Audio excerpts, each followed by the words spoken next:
یہ واقعہ حضرت آدم علیہ السلام دو بیٹوں حابیل اور قابیل کی ہے۔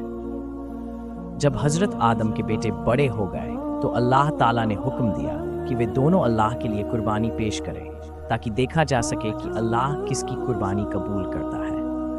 اس سمے قربانی کا طریقہ یہ تھا کہ جس کی قربانی قبول ہو جاتی آسمان سے ایک آگ آتی اور اسے جلا دیتی۔ حابیل ایک نیک، صالح اور پرہیزگار انسان تھا۔ اس نے اپنے سب سے اچھے جانور کو اللہ کی راہ میں قربان کیا، جبکہ قابیل دل کا سخت اور حسد، عرشیا کرنے والا تھا۔ اس نے اپنی فصل کا خراب حصہ اللہ کے لیے پیش کیا۔ اللہ تعالیٰ نے حابیل کی قربانی قبول کر لی، لیکن قابیل کی نہیں۔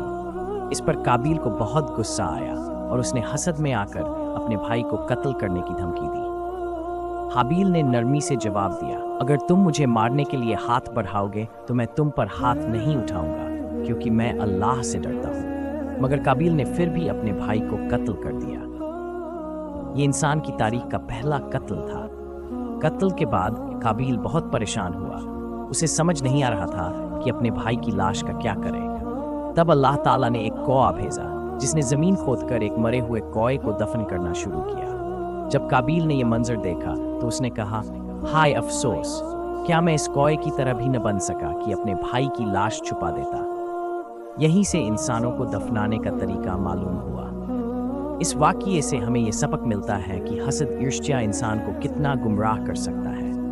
ہمیں چاہیے کہ ہم اپنے دل کو صاف رکھیں، دوسروں کے لیے اچھا چاہیں اور اللہ کی رضا کے لیے نیک کام کریں۔